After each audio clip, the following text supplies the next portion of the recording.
Lepo pozdravljeni. V tokratni oddaji bomo predstavili utrinke z vsakoletnega, tokrat jubilejnega 20. srečanja obrtnikov in podjetnikov, ki ga je letos gostila občina Škocjan. Bili smo tudi na dnevu kakovosti in inovativnosti na Otočcu, kjer so izpostavili predvsem odnose v podjetju, ki so ključni za poslovno uspešnost. V oddaji pa tudi o tem, kakšno univerzo potrebuje dolenjska prestolnica. Najprej, kot rečeno, na srečanje v Škocjan.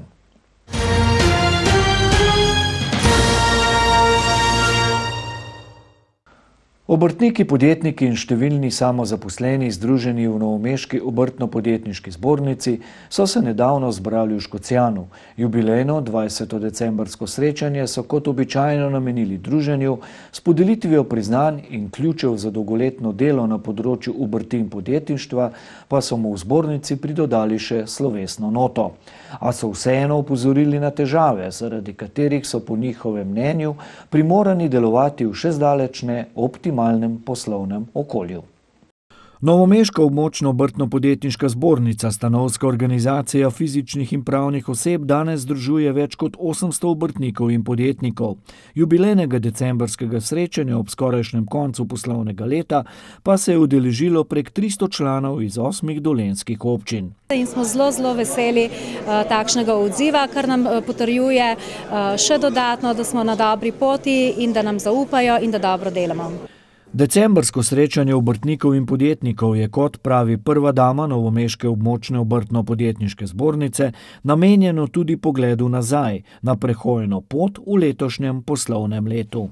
Jaz mislim, da je bilo minulo leto kar uspešno, kljub vsem težavam, ki so se nakopičile pri zakonodaji, pri raznih regulativah s strani države, ampak mi smo vztrajni, močni in jaz mislim, da bomo na tej poti vsak po svoje se trudili in uspeli kljub vsem težavam, ki jih imamo na poti pri vsakodnevnem delovanju. Uveljavitev prostovoljnega članstva v stanovskih organizacijah obrtnikov in podjetnikov pred dobrima 2 letoma je, kot pravi Andolškova, vplivala tudi na število članov v novomeški zbornici. Ja, zdaj nekaj upada, odkar je prostovoljno članstvo je bilo, ampak imamo tudi že povratnike, ki se vračajo nazaj, ki so prepoznali v bistvu tudi to korist zbornice in vse njene v bistvu aktivnosti in možnosti, ki jih lahko koristijo in uporabljajo pri svojem delu. In teh ni malo, obrtnikom in podjetnikom pa nudijo močno oporo pri premagovanju vsakodnevnih izzivov, dodaja. Tukaj gre predvsem tudi za razna brezplačna svetovanja, registracije, obrtna dovoljenja, mojstrske izpite, izobraževanja, potem druženja, strokovne ekskurzije. Gostiteljica tokratnega decembrskega srečanja je bila občina Škocjan, v kateri živahen gospodarski utrip v največji meri narekujejo prav obrtniki in podjetniki. V občini Škocjan je nekje 80 obrtnikov, ki imajo že dolgo tradicijo in prispevajo velik razvoj občini Škocjan v vseh teh letih, od 80 letih naprej, nekateri pa že mnogo let prej. Tako da podjetništvo, obrtništvo je v občini Škocjan že dolgo prisotno in res kroji tako gospodarstvo, kot tudi sam razvoj v občini Škocjan. Skrb za razvoj obrtništva in podjetništva bo med prednostnimi nalogami občine tudi v prihodnje, saj so v Dobruški vasi v neposredni bližini avtoceste v minulih letih vzpostavili celovito komunalno opremljeno gospodarsko cono, ki ta čas še čaka na prihod prvih naložbenikov. Iskanju teh so in še bodo posvetili nadaljnje dejavnosti občine. To razvojno priložnost bomo v mesecu januarja tudi predstavili širšim, pripravljamo skupaj z obrtno zbornico Novo mesto okroglo mesto. Povabili bomo določene strokovnjake in seveda predstavili tudi naš pogled in naše razvojne možnosti znotraj gospodarsko-tehnološkega centra v Dobruški vasi. Tako da na tem mestu že danes povabim vse obrtnike, da konec januarja pridite v Škocjan in predstavili bomo naše pogoje in naše videnje v prihodnje. Čeprav mnogi obrtniki in podjetniki minulo poslovno leto označujejo za uspešno, se hkrati soočajo s kar nekaj ovirami. Med sekcijami, ki so še posebej na udaru, je ob gradbeništvu tudi avtoprevozništvo. Izpostavlja škocjanski obrtnik Anton Bobič, ki na poslovni poti vztraja že 21 let. Razmere so zelo težke, sploh za male obrtnike, ker so problemi s plačili, s pridobitvijo dela, potem pa še s plačili. Drugače, tudi problem je delovna sila, čeprav imamo na zavodu dosti ljudi, ne dobiš človeka za delati. Drugače pa težka situacija. 4 zaposlenimi strankam zagotavljajo domači in mednarodni transport pretežno razsutega tovora. Poleg sezonske narave dela, poudarja Bobič, sicer letošnji prejemnik posebnega priznanja za delovanje v obrtno-zborničnem sistemu, so velika težava še dampinške cene tujih avtoprevoznikov. Na trg prihajajo Romuni, Madžari, ki grejo pod ceno, nimajo urejenih stvari. Danes v prevozništvu je pa toliko pravil, da bi mogel človeka imeti sam, da bi papirje rihtal. Odprava administrativnih ovir in zakonodajnih bremen kot pomemben korak k izboljšanju poslovnega okolja je nujna, ocenjuje tudi Bogdan Krašna iz Škocjana. Želel bi si, sploh trenutno, ki imam izgradnjo določenega objekta, ki imam res težke zaplete, tle bi bilo treba še velik korak narediti naprej, tako da lažji podjetnik pride do enega gradbenega dovoljenja in da lahko uredi vso tisto dokumentacijo v najkrajšem možnem času, da se lahko hitro obrne na trgu. V letu 1982 ustanovljenem podjetju si kruh danes služi 15 ljudi. Gospodarska klima, mi v našem podjetju čutimo, da je pozitivna in trend prodaje vozil, servisiranje vozil se nam dviguje in nasplošno klima pri kupcih je pozitivna, tako da jaz smatram, da gremo v neko pravo smer in da samo politiko pa lahko rečem, da nisem zadovoljen, da ne znajo prisluhniti malemu podjetniku. Prav zaradi neposluha vlade, ki z različnimi zakonodajnimi ukrepi še dodatno obremenjuje malo gospodarstvo. Bistveno premalo pa stori pri preganjanju sive ekonomije, so obrtniki in podjetniki po zgledu gospodarstva izstopili iz socialnega sporazuma za leti 2015 in 2016. Kje so vzroki, mislim, da nam je jasno. Na koncu ne samo to, kar se tiče plač.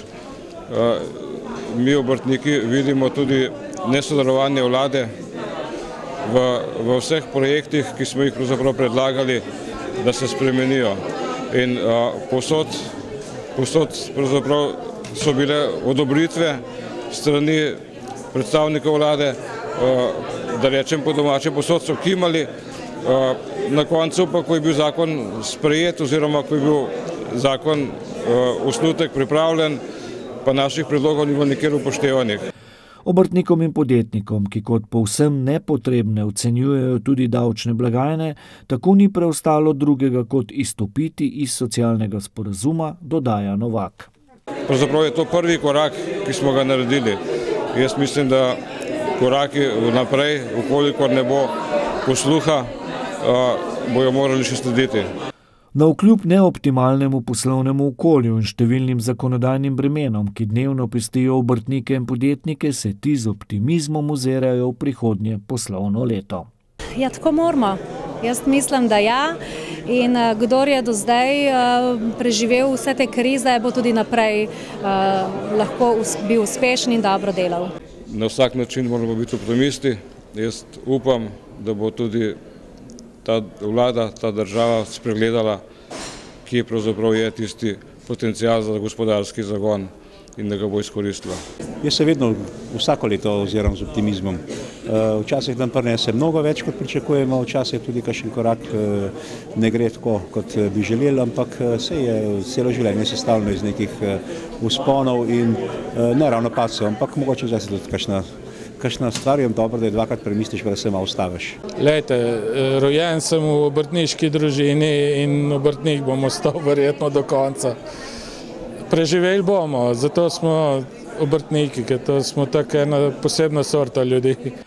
Za dolgoletno delo v obrti so na srečanju številnim med njimi prejeli priznanja in plakete. Laskavi zlati ključ za 45-letno vztrajanje na poslovni poti pa so podelili podjetju Kovinoplast Laharnar iz Novega Mesta z 8 zaposlenimi. Zdaj v bistvu zdaj smo druga generacija, oče pa mama sta skupaj začela, sta vodila podjetje nekje 39 let, tako da 6 let pa zdaj v bistvu z bratom nadaljujeva to njihovo pot. Zatem pa vsekakor stoji trdo delo, veliko odrekanja, da smo skupaj prišli na to pot. V družinskem podjetju prav ta so, kot kažejo podatki, gonilna sila gospodarstva, saj predstavljajo kar 83% slovenskih podjetij, ocenjujejo, da bi morala država z davčno reformo nujno razbremeniti stroške dela.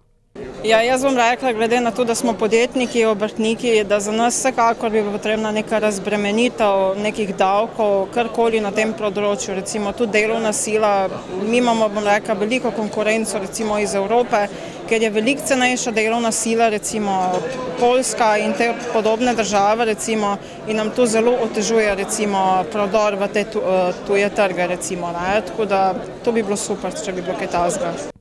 Najprestižnejši diamantni ključ so za 50-letno delo v obrtništvu podelili podjetju Feročrtalič Sel pri Dolenjskih Toplicah, ki se je v svoji zgodovini soočilo s številnimi spremembami poslovnega okolja. Spremenilo se je izjemno. Lahko rečem, da se je konstantno spremenjalo na boljše. Tisti, ki smo v bistvu tudi z našimi aktivnostmi, z našim delom, tako bi rekel, aktivno živeli. Samo podporno okolje pa se mi zdi, da je ves čas nekje približno enako nevzpodbudno. Podjetje je ustanovljeno leta 1964, danes zaposluje več kot 40 delavcev in je z inovativnimi in kakovostnimi storitvami dobro poznano tako v slovenskem in svetovnem poslovnem okolju.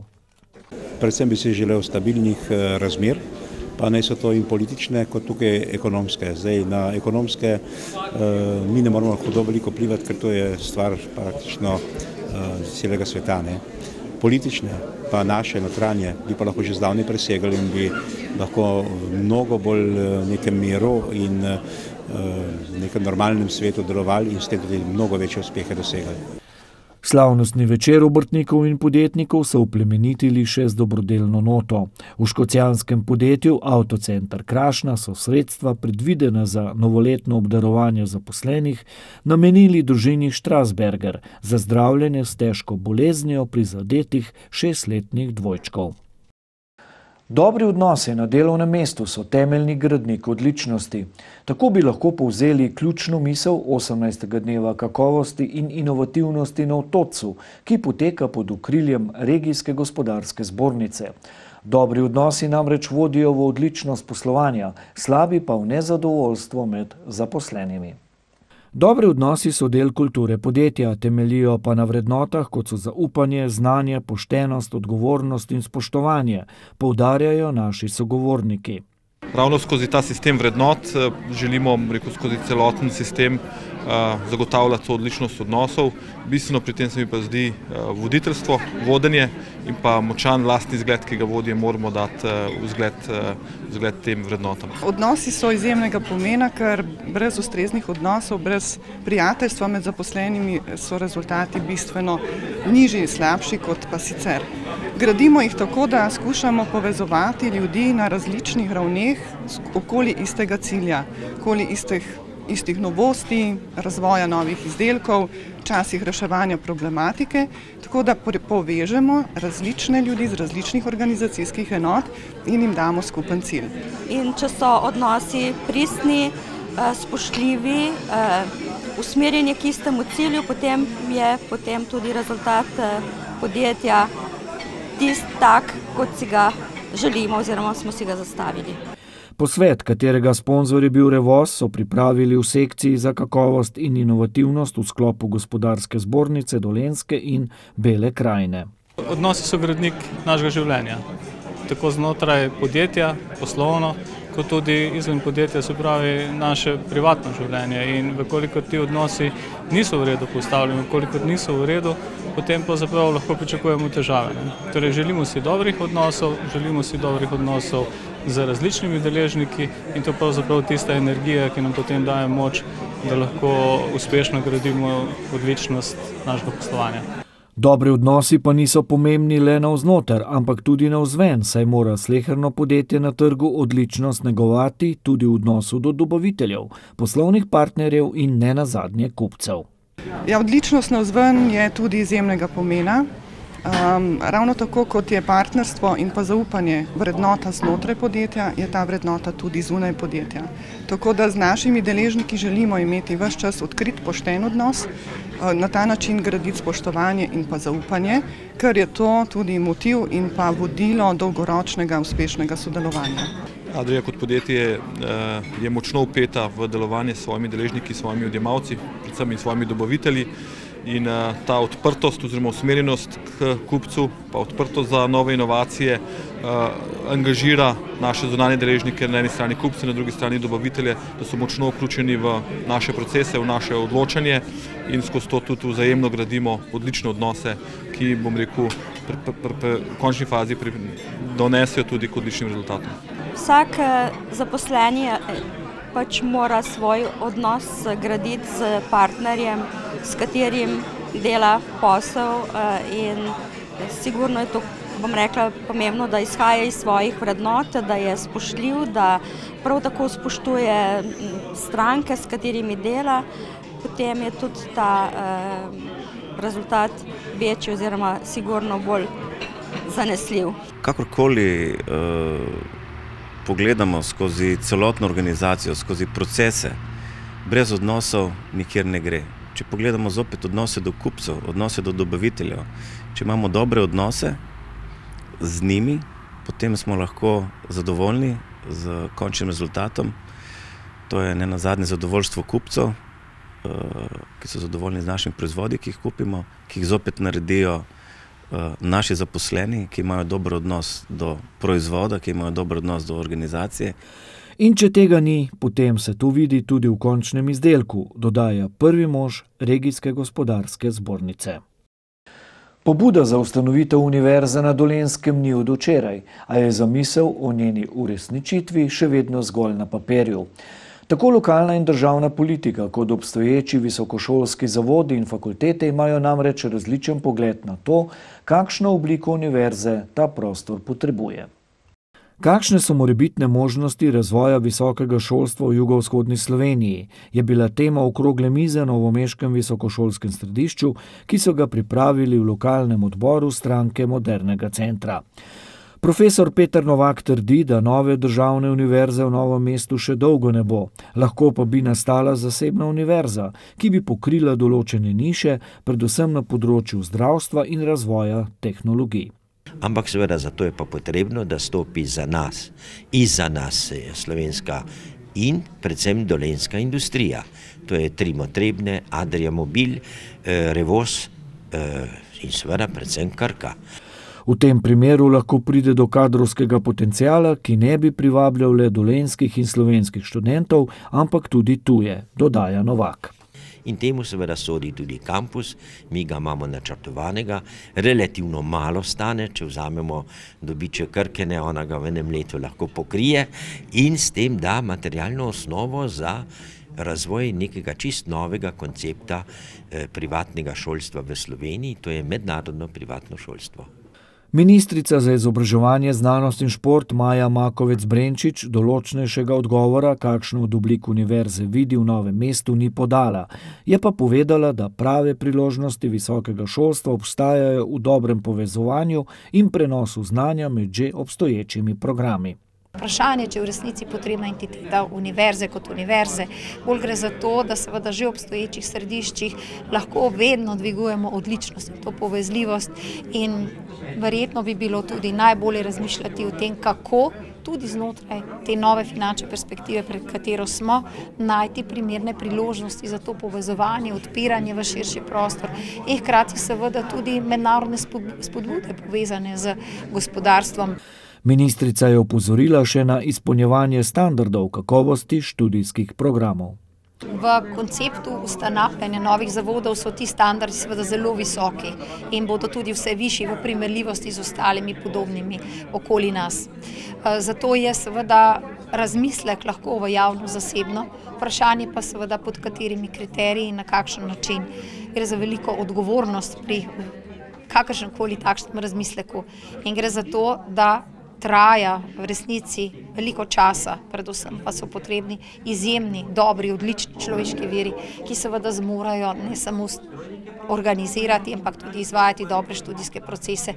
V tem vidim največji izziv.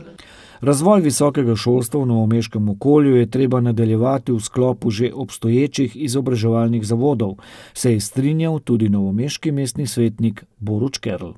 Ti so že evalvirani, imajo svoje programe, imajo koncesije, imajo svoje financiranje.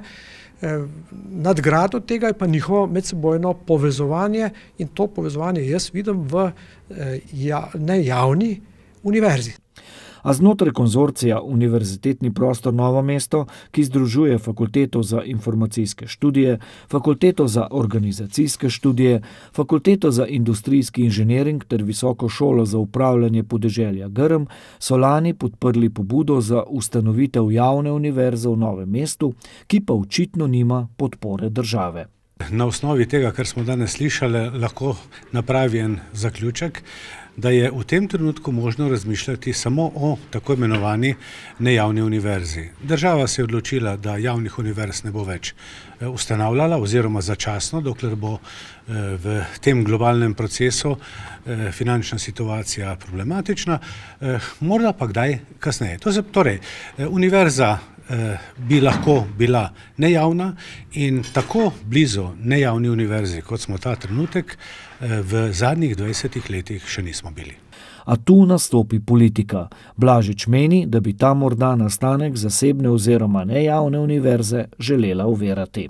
Mi nameravamo s svojim delom, z argumenti, s kvaliteto, z ustreznimi kadri, z dobrim raziskovalnim delom, z dobrimi materialnimi pogoji zagotoviti vse tisto, kar bi lahko bil razlog, ki bi oviral sprejem sklepa o univerzi.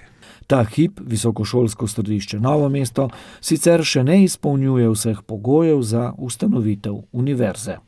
Manjka nam še en doktorat, en doktorski študij, torej 3. stopnja na tehnologijah in sistemah, torej na fakulteti za tehnologije in sisteme.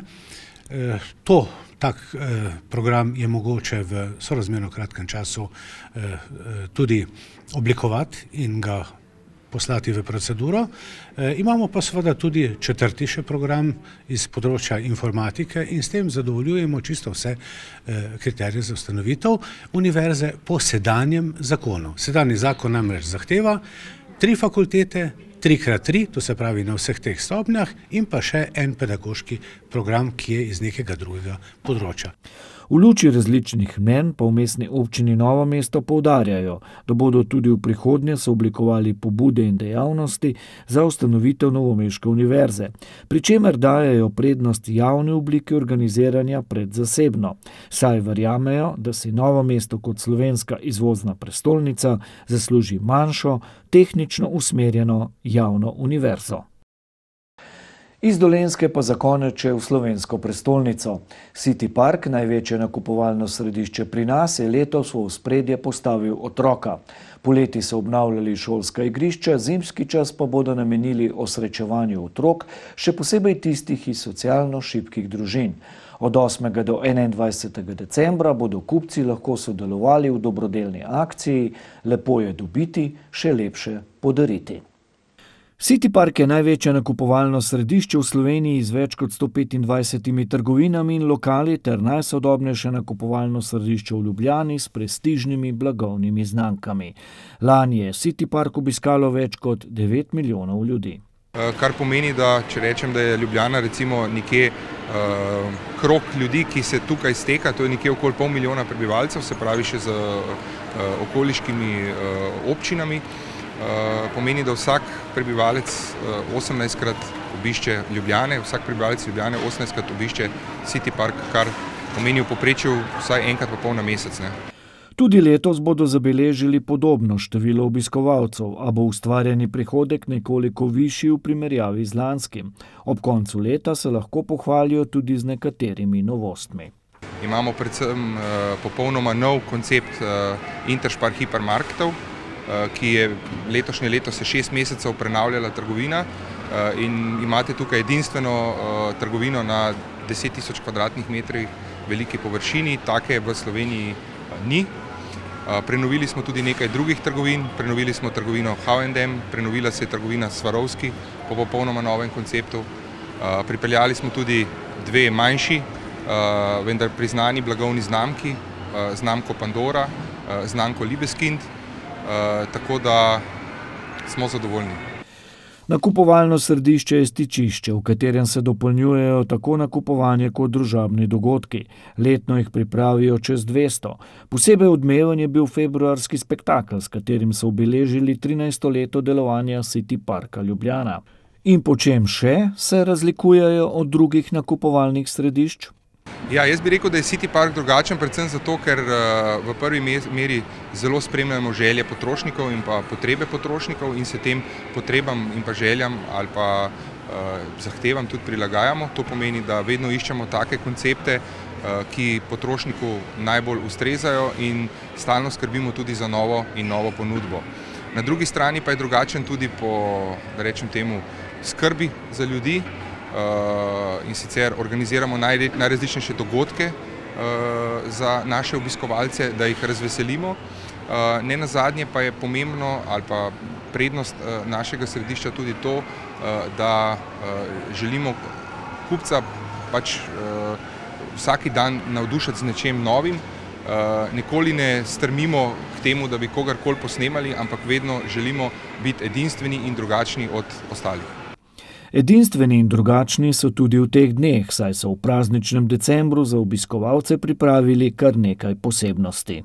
Imeli bomo največjo, mislim, da Božičkovo deželo, v kateri se bodo lahko otroci pisali pisma Božičku, v kateri se bodo lahko fotografirali z Božičkom, lahko bodo izpolnjevali oziroma pisali svoje želje, lahko bodo gledali risanke, imeli bojo ustvarjalne delavnice, tako da zraven pa bodo seveda tudi partnerji pripravili najrazličnejše ugodnosti in pa popuste za naše obiskovalce. V iztekajočem se letu so v ospredje postavili otroka, poleti so obnavljali šolska igrišča, praznični december pa bodo namenili osrečevanju otrok, predvsem tistih iz socialno šibkih družin. Z današnjim dnem se je začela dobrodelna akcija Lepo je dobiti, še lepše podariti. Obiskovalci lahko v njej sodelujejo do 21. decembra. City Park je dejansko tudi neko zbirališče kulture oziroma prostor, kjer se odvija kultura. Zato je prav, da smo mi kot neka organizacija tudi odgovorni.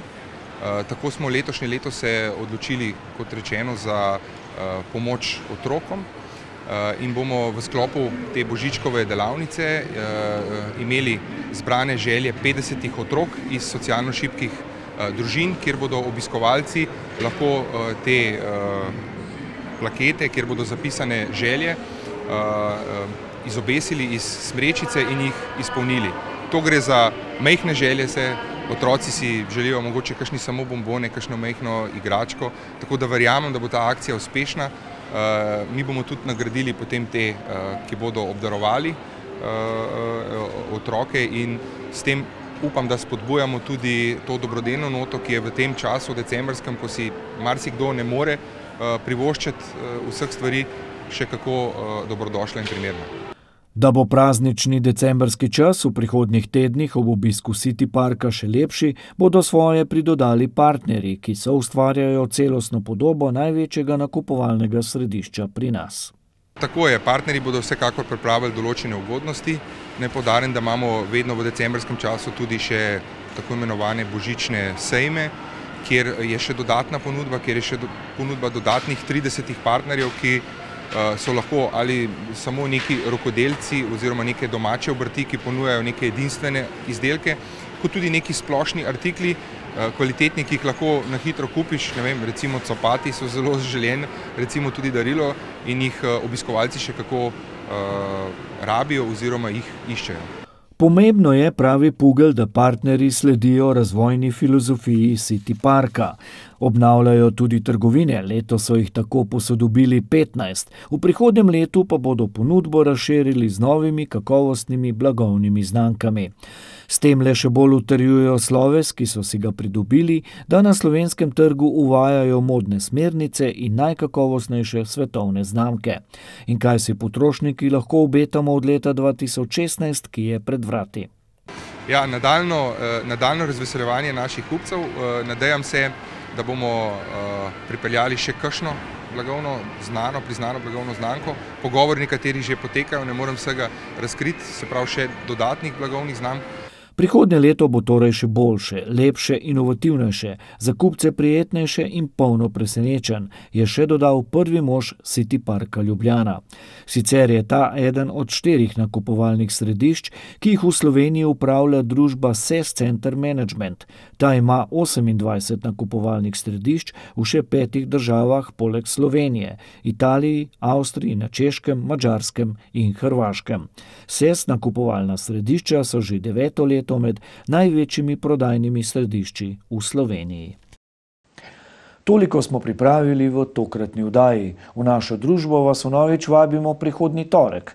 Naših vsebin pa ne zamudite niti na spletni strani www.vaskanal.com. Lahko noč.